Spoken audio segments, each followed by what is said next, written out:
O sea, un carbono alfa unido a un grupo carboxilo y a un grupo amino. Por eso se llaman aminoácidos. Recuerden que el grupo carboxilo es un grupo que tiene características de ácido, ¿verdad? Y además tienen un hidrógeno unido al carbono alfa. Y la cadena R era la que varía, que habíamos dicho que la glicina era la única que tenía, ¿verdad? Dos grupos unidos o sea, dos enlaces, el carbono alfa, dos enlaces unidos a hidrógenos, ¿verdad? Porque el resto, los 4 grupos que se unían eran diferentes. Y fuimos revisando uno por uno los aminoácidos con cadenas laterales alifáticas. Teníamos 5. Los aminoácidos con cadenas laterales que tenían grupo hidroxilo, ¿verdad? Teníamos 3 y veíamos que de estos la tirosina, además de tener un grupo hidroxilo, también tenía un ¿qué? ¿Qué le estoy señalando? El anillo. Un anillo, ¿verdad? Cíclico, ¿verdad? Aromático. Entonces, también tenemos las que tenían azufre en su cadena lateral, la cisteína y la metionina, ¿verdad? Teníamos estos que tienen grupos ácidos, que son el aspartico y el glutámico, ácido aspartico y ácido glutámico, y también teníamos dentro de este grupo a la aspargina y la glutamina. ¿Recuerdan? ¿Se están acordando o no? De cómo en este lugar estaba sustituido el OH del carboxilo por un grupo amino, ¿verdad? Por eso se decía que eran las amidas de estos aminoácidos. Entonces tenemos con grupos carboxilo y las amidas de los aminoácidos con grupos ácidos en sus cadenas laterales. Aquí eran las que tenían cadenas laterales con grupos básicos. Como ustedes ven, los grupos básicos siempre tienen ¿qué cosa?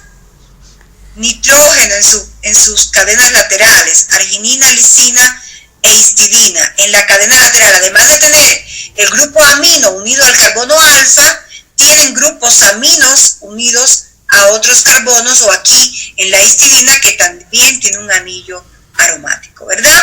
Entonces también teníamos el grupo de los que tenían anillos aromáticos, y aquí teníamos entonces la histidina, que ya vimos en la anterior. Tenemos la fenilalanina, tenemos la tirosina, que además tenía el OH, y el triptófano. Y habíamos hablado del triptófano. ¿Qué habíamos dicho del triptófano? ¿Alguien se acuerda del triptófano? ¿Qué habíamos dicho en relación al laboratorio? ¿Qué habíamos dicho del triptófano? Habíamos dicho que todos los aminoácidos absorbían la luz. ¿A qué longitud de onda? ¿A cuántos nanómetros? Todos los aminoácidos absorbían ¿a cuántos nanómetros? A 280 nanómetros. Pero que el triptófano, o sea, la luz ultravioleta, pero que el triptófano era el que más absorbía, ¿verdad? Y por tanto yo podía reconocer algunas proteínas por la absorbancia y determinar qué concentración proteica había en la solución. Esto es importante, ¿verdad? Y por último vimos el aminoácido prolina, que decíamos que en algunos libros le llaman iminoácido. ¿Por qué? ¿Por qué decíamos esto? A ver, ¿quién me dice? ¿Qué pasaba con la prolina? Y ahí está la fórmula. Anthony, ¿qué pasaba con la prolina? Franklin. ¿No era que tenía su grupo amino incorporado al anillo? Tenía el grupo amino, y ¿a quién más incorporado al anillo? El carbono alfa también. ¿Se dan cuenta? O sea, fíjense, el grupo carboxilo está aquí unido al carbono alfa. El carbono alfa entonces tiene carboxilo y amino, ¿verdad? Pero todo esto está dentro del anillo, y eso es lo que yo les decía, que cuando la prolina se encontraba en la estructura lineal, en la estructura primaria de una proteína, se hace como un giro, ¿verdad? En esa estructura lineal por las características que ella tiene, ¿verdad? Recuerden que los aminoácidos se unían a través de ¿qué? ¿Cómo se llama el enlace que une un aminoácido con otro? Enlace peptídico. Enlace peptídico, ¿verdad? Y el enlace peptídico, ¿entre qué grupos se forma? ¿De un aminoácido con qué grupo del otro? Carboxilo de un aminoácido con el amino del otro, ¿verdad? Y por lo tanto, al formarse el enlace peptídico aquí con la prolina, pues iba a haber un giro, ¿verdad? Muy bien. Entonces, habíamos visto todo esto sobre la importancia de las cadenas laterales de los aminoácidos, porque veíamos que el grupo carboxilo y el grupo amino estaba en el esqueleto como tal de la proteína, ¿verdad? Porque estaba formando parte de los enlaces peptídicos, los enlaces que unen a los aminoácidos para formar proteínas. Y entonces decíamos que por eso era que las cadenas laterales también eran muy importantes en las proteínas, porque incluso determinaban la estructura que adoptaba, la forma tridimensional que adoptaban las proteínas por las interacciones entre las cadenas laterales de esos aminoácidos. Y por eso era importante estudiar las características de esas cadenas laterales de los aminoácidos. Y habíamos visto además otra cosa muy importante que quise que se quedara en la clase anterior. ¿Qué cadenas van al centro? ¿Hidrofílicas o hidrofóbicas? Al centro de la estructura tridimensional. Hidrofóbicas, perdón. Y a la parte externa, vamos a ver, de esta proteína que tenemos aquí. La hidrofóbica va al centro, ¿verdad? Sí, las hidrofílicas a la parte externa. Entonces, por eso, ustedes van a ver que el plegamiento incluso de esa estructura lineal que se crea cuando se unen los aminoácidos por enlaces peptídicos está determinado por las interacciones entre las cadenas laterales, ¿verdad? Y veíamos que las cadenas laterales quedaban fuera del esqueleto de la proteína, ¿ven? Aquí. Y por eso esas cadenas laterales eran las que iban a determinar su estructura secundaria, muchas veces la estructura terciaria y cuaternaria de las proteínas. Y habíamos puesto un ejemplo que ustedes me hablaron también en la clase práctica de alguna estructura secundaria que adoptan las proteínas cuando se forman los puentes de hidrógeno, ¿verdad? Y se forman la estructura de alfa hélice o de hoja beta plegada. Habíamos visto también que los aminoácidos alifáticos, en los cuales sus cadenas laterales eran cadenas hidrocarbonadas, o sea, solo tienen su cadena lateral carbono e hidrógeno, ¿verdad? Los aminoácidos alifáticos. Entonces, estos aminoácidos alifáticos eran apolares y por tanto hidrófobos. Y por tanto, estos son los que sus cadenas laterales van a estar al interior de la proteína por sus características hidrofóbicas apolares. Junto con cuáles otros aminoácidos tenían cadenas laterales apolares o hidrófobas. Los que tenían cadenas laterales aromáticas, ¿verdad? Los que tenían cadenas laterales aromáticas también son hidrófobos.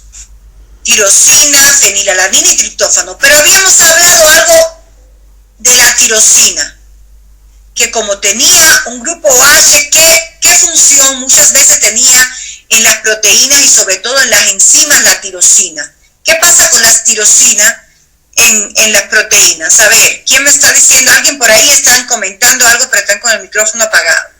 ¿Qué pasaba con la tirosina? Por su grupo OH, ¿qué le puede pasar a la tirosina? puede encontrarse, en lugar de estar al interior de la proteína, ¿verdad? Se encontraba muchas veces en la parte externa y se fosforilaba el grupo H.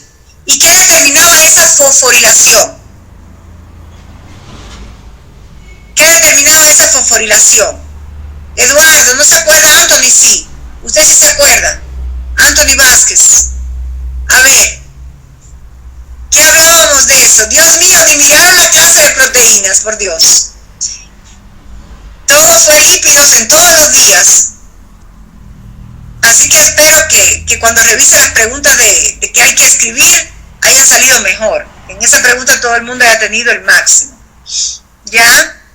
Entonces, ¿qué decíamos de la tirosina? Habíamos hablado, recuerden, aquí en la diapositiva anterior estaba, que la tirosina, por tener ese grupo OH, ¿verdad?, podía localizarse en la superficie. Y en muchas ocasiones puede sufrir una fosforilación que es reversible de su grupo hidroxilo, ¿verdad? Y esto en las enzimas es importante porque determina la activación o la inhibición de las enzimas. Y de esta forma, por la fosforilación enzimática, que muchas veces se realiza sobre las tirosinas, ¿verdad?, se regulan las vías metabólicas que nosotros vamos a empezar a estudiar en próximas clases, ¿verdad? Entonces, esto habíamos visto que es muy importante la tirosina y los aminoácidos aromáticos, ¿no? Muy bien. Entonces, estos de acá eran aminoácidos polares, pero neutros. ¿Por qué son polares? Porque tienen grupos polares en su cadena lateral. Estaba aquí la serina, la treonina y también estaban la asparagina, ¿verdad? Las amidas de los aminoácidos, de los ácidos, ¿verdad? La asparagina y la glutamina. ¿Por qué se dice que son aminoácidos polares, pero sin embargo son neutros? Porque a un pH, al pH de nuestro organismo, ¿verdad?, no tienen carga. Al pH de nuestro organismo, esos grupos hidroxilos o amidas que se encuentran en las cadenas laterales no le van a conferir ni carga positiva ni carga negativa al aminoácido como tal. También la fosforilación reversible de la serina por tener grupo H y la treonina por tener aquí grupo H, ¿verdad?, y ellos encontrarse hacia la periferia en las proteínas, va a ser muy importante tanto la serina como la treonina para también la regulación del metabolismo. O sea, cuando se fosforilan las enzimas, y nosotros vamos a hablar de esto, ¿verdad?, cuando empecemos metabolismo, se fosforilan ¿dónde? En treonina, en serina y en ¿cuál más? En tirosina, que tienen grupos OH en sus cadenas laterales, y esa fosforilación es reversible, ¿verdad? Y hay algunas proteínas que son más activas fosforiladas y otras que se inactivan cuando se fosforilan. Y por lo tanto la fosforilación va a activar unas vías metabólicas e inhibir otras. ¿Y dónde se realiza la fosforilación? A nivel de los grupos OH de las cadenas laterales de tirosina, treonina, serina y demás. Entonces aquí también la serina, la treonina, pero también la aspargina, que es la que tiene esta estructura, ¿verdad?, es la amida del ácido aspartico, ¿verdad? Estos también van a ser lugares de unión de los azúcares para formar ¿qué cosa? Las glucoproteínas. O sea, estos tres aminoácidos, serina, treonina y aspargina, van a ser donde fundamentalmente se unen los azúcares, ¿verdad?, monosacáridos o oligosacáridos cuando estudiamos, ¿verdad?, las glucoproteínas. Revisamos esto cuando vimos los polisacáridos, ¿se acuerdan? Que habían glucoproteínas porque los glúcidos se unían a proteínas. ¿Por dónde se unen? Por la aspargina, ¿verdad? Por la serina, por la treonina fundamentalmente. Son los principales lugares de unión. Aquí están el ácido aspartido y el glutámico, ¿verdad? Que tienen aquí grupos ácidos, el grupo carboxilo en la cadena lateral. Y que ya yo les había dicho que a un pH alrededor del pH neutro, ¿verdad? Van a tener, se van a encontrar ellos en forma de aniones, ¿verdad? Y por eso lo podemos representar como COO negativo. ¿Se acuerdan? Que yo les decía, en lugar de representarlo así, C doble enlace oxígeno con un enlace al OH, se representaba COO negativo, ¿verdad? Porque ese es el estado ionizado del ácido aspartico y del glutámico. Y cuando se encuentra en ese estado ionizado, le podemos llamar aspartato al ácido aspartico o al ácido glutámico glutamato. Cuando se encuentra con el grupo carboxilo ionizado, ¿verdad? ¿Cómo se señala el grupo carboxilo ionizado? ¿Cómo se señala? COO, ¿verdad? COO negativo. Entonces, en el estado ionizado se denominan aspartato y glutamato. Y entonces aquí están los aminoácidos básicos. La lisina y la arginina tienen en sus cadenas laterales, fíjense aquí, grupos aminos, ¿verdad? Grupos aminos unidos en sus cadenas laterales. Y la histidina, además, ¿qué tiene? Tiene una estructura cíclica, ¿verdad? Entonces, la lisina y la arginina, las cadenas laterales están completamente protonadas a pH neutro y por lo tanto están cargadas positivamente. En la siguiente clase nosotros vamos a revisar qué es lo que pasa, ¿verdad? El grupo éxino de la lixina, fíjense, alfa, beta, gamma, delta, éxino. El grupo éxino, en el carbono éxino se une el grupo amino, por eso se llama grupo éxino amino de la lisina. Este grupo tiene un pK ahí en esa cadena lateral, ¿verdad? Que es aproximadamente de 11. ¿Sí? Y la arginina va a ser el aminoácido más básico, que va a tener la arginina un pK de 13 aproximadamente.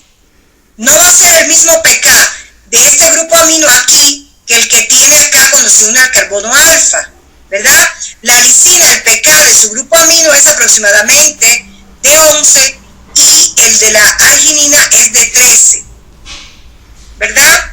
Y su grupo guanidina, el grupo guanidina existe como un ion guanidinio, ¿verdad?